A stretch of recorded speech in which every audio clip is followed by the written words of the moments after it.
여러분 안녕하십니까? 방구석 독일어 방구독의 1호사입니다. 여러분 오늘은 드디어 기다리시던 수동태 다뤄보도록 하겠습니다. 수동태는 독일어로 passive라고 하죠. passive. 그런데 우리가 오늘은 독일어 passive 뿐만이 아니라 전반적인 수동태에 대해서 조금 이야기를 해보고자 해요. 이 수동태가 한국어에 없다라고 배우는 분들 많습니다. 저도 그렇게 배웠어요, 어렸을 때. 근데 있죠, 사실. 우리가 수동태를 쓰는 이유가 뭔지를 먼저 생각을 하면 수동태 많이 쓰이고 있었구나 라고 느낌이 오실 겁니다. 자, 수동태는요, 언제 쓰냐면 누가 한지 모를 때, 행위자가 분명하지 않을 때 수동태를 쓰겠죠. 혹은 행위자가, 즉 주어가 그 사태를 만들어낸 주체가 중요하지 않을 때, 모르는 것뿐만이 아니라 누가 했는지는 중요하지 않은 거예요. 지금 벌어져 있는 이 사태가 중요할 때 수동태를 씁니다. 기본적인 개념은 그렇고요. 이 수동태를 만드는 방법은 우리가 영어 같은 경우는 비동사 플러스 pp, 즉 비동사에다가 과거분사를 붙여서 만들어내죠. 독일어 같은 경우는 그 과거분사를 쓰긴 쓰는데 두 가지 종류가 있습니다. 이 부분이 저는 조금 어려웠어요. 자, 첫 번째로요, 상태 수동이 있습니다. Zustandspassive가 있고요. 그리고 Vorgangspassive가 있습니다. passive는 수동태라는 뜻이고 Zustand는 상태라는 뜻이에요. 그래서 우리가 흔히 말하는 상태 수동을 Zustandspassive, 그리고 진행 수동이라고 하죠. 진행이라는 뜻의 Vorgang을 붙여서 Vorgangspassive라고 하면 이게 진행 수동입니다. 형태는 Zustandspassive는 sein 동사와 결합을 하죠. sein 동사에다 결합이 되고요. Vorgangspassive는 werden 동사와 결합이 됩니다. 여러분 여기까지는 아마 어학 코스에서 많이 들어보셨을 거예요. 그런데 뜻을 해석을 할 때 영어의 수동태만 가지고 계시면 안 돼요. 영어의 수동태는 be 플러스 pp라고 배우잖아요. 그런데 영어를 조금 더 자주 쓰신 분들은 수동태의 진행을 들어보신 적이 있을 거예요. 자, 예를 들어서요. 예를 한번 들어볼게요. 그 비행기가 취소됐어요. 그러면 the flight was cancelled 라고 하죠. 뭐 취소되었다. 과거니까 was를 써서 the flight was cancelled 라고 합니다. 그런데 비행이 막 지금 뭐 어떤 태풍이 불어가지고 비행기가 계속 취소되고 있어요. 이런 얘기를 하고 싶을 때는 어떻게 됐어요? The flight, 그쵸? 뭐 예를 들어서 복수를 쓴다면 the flights are being cancelled 라고 합니다. The flights are being cancelled. 비동사에다가 또 비동사에 또 ing를 붙인 형태를 들으신 경험이 있으실 거예요. 이게 독일어에서는 the flight was cancelled는 Zustand passive이고요. The flights are being cancelled는 Vorgangs passive인 겁니다. 이해가시나요? 그래서 해석을 조금 다르게 생각하셔야 돼요. sign에다가 pp를 붙인 Zustand passive 같은 경우는 뭐뭐 되어져 있다. 즉, 그 되어진 그 수동의 상태가 이미 일어나서 눈앞에 있는 것을 Zustand passive라고 합니다. Vorgangs passive는 뭐뭐가 되어진다 라고 해석을 하셔야 돼요. 그래서 비행기가 예를 들어서 비행기가 자기 스스로 취소할 수는 없죠. 비행기는 취소되어진다. 즉, 취소되고 있다. 이런 느낌을 주고 싶을 때는 Vorgangs passive를 쓰시면 되는 거예요. 저도 예전에 독일어 학원에서 독일인 선생님한테 독일어를 배울 때 이 둘이 너무 헷갈렸거든요. 미친 줄 알았어요. 이것 때문에 틀린 적도 있어요.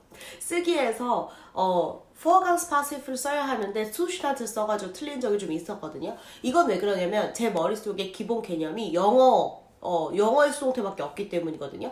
그리고 우리가 영어를 책으로만 배우잖아요. 그래서 be 플러스 pp 이 구조밖에 없어서 수동태는 sign에다가 pp를 붙이면 되는구나, 이렇게 약간 굳어지게 마련이에요. 그런데 이 둘의 뜻이 다르다고 생각하시면 됩니다. sign에다가 pp, 그러니까 sign에다가 과거분사를 붙이시면 뭐뭐 되어진 상태이다. 그리고 werden에다가 pp를 붙이시면 뭐뭐 되어진다, 진다, 뭐뭐 어떤 행위가 진행이 되는 느낌이죠. 그래서 진행수동인 거예요. 뜻이 달라지죠. 그렇기 때문에 또 달라지는 게 있습니다. 뭘까요? 뭐뭐 되어져 있다, 그리고 뭐뭐 되어진다. 이 둘의 뜻 차이 때문에요, 쓸 수 있는 시제가 달라집니다. 상태 수동, 즉 Zustand passive는요, 현재 완료 시제가 없어요. 여러분 현재 완료라고 하면 독일어에서 또 haben에다가 pp를 붙이기도 하고 sein에다가 pp를 붙이기도 하는 그 현재 완료 아시죠? 현재 완료라는 시제는 우리나라만엔 또 없다 이렇게 배우는데 그러지 말자고요 우리 방구독에서는 한국어에는 없는 문법이다 이런 식으로 접근하지 말자고요. 최대한 비슷한 걸 찾아내는 게 제일 중요합니다. 그래야 공부가 잘 돼요. 현재 완료는요. 과거에 일어난 사실이 현재에도 영향을 미칠 때 현재 완료 시제를 쓰죠. 이건 우리가 다 알고 있는 내용이에요. 그런데 독일어의 일상 언어에서 일반 과거보다 현재 완료를 더 많이 쓰죠. 예를 들어서 내가 커피를 마셨다. Ich habe eine Tasse Kaffee getrunken. 이렇게 이야기를 하죠. haben에다가 pp를 붙인단 말이죠.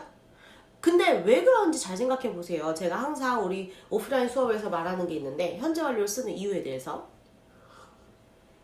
자, 세상에는요 2종류의 사람이 있습니다. 원빈을 본 사람과 안 본 사람. 그래서 내가 원빈을 봤다는 그 경험이 현재 내가 원빈을 본 사람으로 만들어주는 거죠.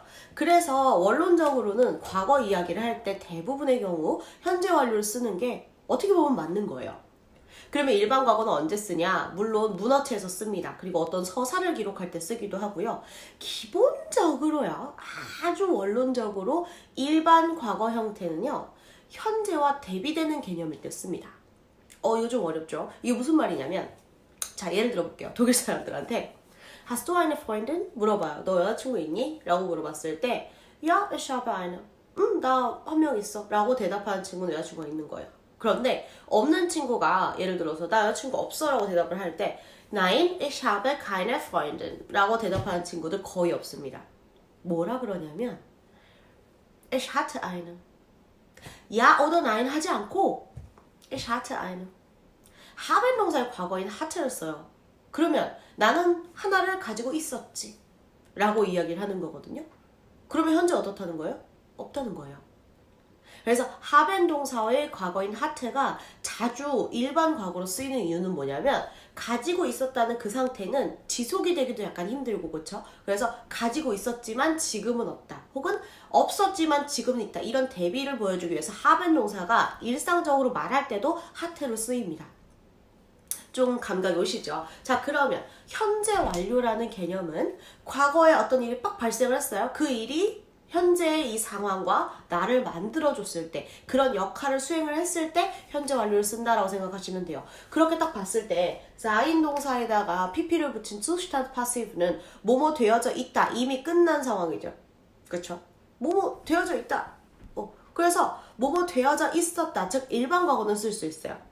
예를 들어서 우리 이렇게 해봅시다. 집에 딱 들어왔는데요. 책상에 편지 하나가 쓰여진 채로 놓여져 있어요.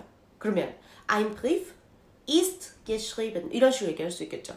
예를 들자면요. 이 문법 자체나 문장 자체가 자연스럽지 못하더라도 문법으로 이제 조악하게라도 만들어 보자면 Ein Brief ist geschrieben 편지가 하나 써인 상태로 놓여져 있고 내 눈앞에 있는 거예요. 이게 상태 수동입니다. 그런데 내가 예를 들어서 Ein Brief ist가 아니라 Ein Brief wird geschrieben 이라고 하잖아요. 그럼 내 눈앞에 편지가 쓰여지는 모습이 보여지고 있어야 돼요. 해석을 할 때는 하나의 편지가 쓰여진다. 즉 하나의 편지가 쓰여지고 있다라고 해석할 수 있겠죠. 이해가시죠? 자 그러면 Zustand Passive는 당연히 되어져 있다. 딱 스톱의 느낌이기 때문에 현재 완료, 즉 연속성을 가진 현재 완료와 쓸 수 없다라는 느낌 오실 겁니다. 그러면 이 Vorgangs Passive는 현재 완료로 쓸 수 있냐? 당연히 쓸 수 있겠죠. 뭐뭐 되어져 왔다. 이런 식으로 쓸 수 있어요. 그렇게 쓸 때 문법이 특이한 문법이 필요합니다. 일단 되어진다. 뭐뭐가 되어진다라는 거는 뭔가 진행과 변화의 의미가 있죠. 그래서 현재 완료를 쓸 때 haben과 결합하지 않고 sein과 결합을 합니다. 그거 기억하셔야겠죠. 그래서 sein에다가 주어 쓰고 주어에 맞는 sein 동사를 쓰시고 다른 문장 성분을 쓰신 다음에 pp 그 다음에 werden 동사를 알맞게 변화시켜야겠죠. 근데 이게 중요합니다. werden 동사는 현재 werden, 과거 wurde 그리고 과거 분사 geworden이에요. geworden. 그러면 우리 이렇게 한번 해볼게요. 이거 좀 지우고 예를 들어서 그 문이 닫힌다 한번 해볼게요. 그러면 die Tür wird zugemacht 라고 할 수 있겠죠? zumachen이 닫다니까요. 그쵸? 그래서 die Tür wird zugemacht 이렇게 하면 그 문이 닫혀지고 있다, 닫혀진다 라고 해석하시면 됩니다. 그런데 이 wird 자리를 변화시켜서 시제, 즉 시간의 차이를 만들 수 있겠죠. 그 문이 닫혀졌다 라고 하려면 die Tür wurde zugemacht입니다. 쌤 그러면 닫혀져 있다 하고 닫혀졌다 하고 뭐가 달라요? 상이 달라요. 이미지가 다릅니다. 예를 들어서요. Die Tür wird나 wurde 자리에 4인 동사를 쓰잖아요. 예를 들어서 Die Tür war zugemacht 라고 할게요. 자, 그러면 어떤 느낌이냐면 Die Tür war zugemacht 하면 문이 닫혀져 있는 그 모습을 보고 문이 닫혀져 있는 상태였어 라고 하는 거예요. 그런데 Die Tür wurde zugemacht 라고 하면은 눈앞에 과거에 봤던 닫히고 있는 그 움직이고 있는 그 문을 본 게 떠올라야 되는 거예요. 다르죠? 문이 이미 닫혀져 있고 상태 끝! 상황 정리 끝! 그거는 INPP라고요. 근데 문이 닫힌 모습, 근데 그게 눈앞에 있는 게 아니고 내가 어저께 봤는데 문이 닫히고 있었어. 이런 느낌을 얘기하고 싶을 때 werden에다가 결합을 시키는 거예요. 상태 수동이 아니라 진행 수동이 되는 거죠. 구분 가시죠? 자, 그러면 여기에서 이제 아까 약간 예고 드렸던 이 진행 수동의 현재 완료 좀 볼게요. 일단 아까 말씀드렸다시피 진행 수동도 뭐가 되어지는 거니까 뭔가 상태가 변하고 있는 거예요. 그래서 4인 동사와 결합을 하셔야 됩니다. 자, 그러면 이 Tür에 맞게 상태 그 4인 동사를 결합을 시키면 die Tür ist가 되겠죠. Die Tür ist 한 다음에 PP zugemacht 그대로 들어옵니다. zugemacht. 그런데 자, 여기에서 werden이 와야 돼요. werden이 뒤에 와야 되는데 과거 분사인 geworden 형태로 오지 않고 worden이라고 옵니다. 이 worden 이거 사전에서 찾으면요 뭐 werden 이렇게만 나와요. 혹은 뭐 werden의 수동 뭐 현재 완료 뭐 이렇게 나오는데 이 worden을 쓰는 이유가 이게 특별한 문법적 장치예요. 우리 상식으로 생각을 하면 자 보자 werden zugemacht였으니까 ist zugemacht geworden 하면 되는구나 라고 생각할 수 있어요. 근데 그게 아니라 geworden이 아니라 완전 다른 문법적으로 뭔가 파괴된 worden이라는 장치를 갖고 온단 말이에요. 이게 왜 그러냐면 우리가 기본적으로 과거 분사라는 건요 수동의 의미를 가진 형용사의 느낌으로 쓰입니다 라고 생각하면 돼요. 예를 들어서요 zumachen 닫다죠. 근데 zugemacht는요 영어로 치면 close 닫다의 과거 분사 closed예요. closed. 그러면 그거 우리가 해석을 할 때 닫다 라고 해석하지 않고 닫힌이라고 해석한단 말이에요. 그 말은 뭐냐면 동사의 과거 분사가 형용사처럼 쓰일 수 있어요. 그러면 예를 들어서요 이게 닫힌 상태다 라는 거잖아요. 닫힌. 그런데 이걸 쓰고 geworden 쓰면 이런 상태가 되었다. 즉 이게 수동의 의미가 아니라 그렇게 되었다. 상태 변화만 서술하게 된단 말이에요. 그래서 geworden 쓰면 그렇게 상태 변화만 서술하는 거가 되기 때문에 이건 수동문이다. 이게 이 과거 분사는 어떤 그 수동의 느낌을 갖고 있는 형용사로 쓰인 게 아니라 실제 동사를 과거 분사로 만들어서 수동의 의미를 나타낸 수동문이다라고 보여주기 위한 하나의 장치라고 생각하시면 됩니다. forward이. 정리를 하자면 진행 수동의 진행 수동의 현재는 werden PP, 과거는 wurde PP 그리고 현재 완료는 sein PP 그리고 worden이 된다는 거 기억하세요. geworden이 아니라 geworden을 쓰시면 그냥 그런 상태가 되어졌다라는 능동문이 된단 말이에요. 그래서 그러면 안 돼요. 수동의 의미를 나타내주기 위한 장치인 worden이 쓰여야 한다라는 거 꼭 명심하시기 바랍니다. 네, 오늘 방구독 준비한 수동태 여기까지입니다, 여러분. 가장 중요한 건요, 제가 문법적인 토대나 이런 것을 알려드리면요, 직접 작문해 보시는 게 제일 좋아요. 여러분이 스스로 문장을 만들어서 문장을 써보고 이게 문법적으로 맞는지 스스로 선생님이 되어서 다시 한번 검토해 보시는 게 굉장히 중요합니다. 그리고 여러분이 제일 중요한 건요, 독일어에 대한 애정과 관심, 그리고 흥미가 가장 중요한 것 같아요. 독일어가 제 생각에는 어린 친구들이 그냥 영어 배우듯이 그냥 통째로 이렇게 외우고 그렇게 하기는 적합하지 않은 언어인 것 같고요. 원리를 파악하고 차근차근 뭔가 좀 정복해 나가는 맛이 있는 언어라고 생각을 합니다. 수동태 같은 경우는요, 저도 그 SN 대학교 부설 어학원을 다닐 때 거의 슬럼프였어요. 수동태 때문에 많이 속상했어요. 이거 한국어에 안 쓰이는데 라는 개념으로 들어가니까 이게 너무 어렵더라고요. 그런데 분명히요, 여러분, 모든 문법, 대부분의 문법들은요, 모든 언어에 다 있습니다. 그래서 최대한 비슷한 언어로, 최대한 비슷한 문법으로 끌고 와서 내 식으로 해석을 하셔야 돼요. 내 식으로 적용을 하셔야 돼요. 그래야 이게 내게 되더라고요. 제 생각에 그렇습니다. 자, 어쨌든 오늘 수동태 한번 살펴봤고요. 또 질문 있으시면 댓글 한번 남겨주시고요. 다음 시간에는 접속법 일식으로 한번 찾아뵙도록 하겠습니다. Vielen Dank! 우리 다음 시간에 또 만나요. Tschüss!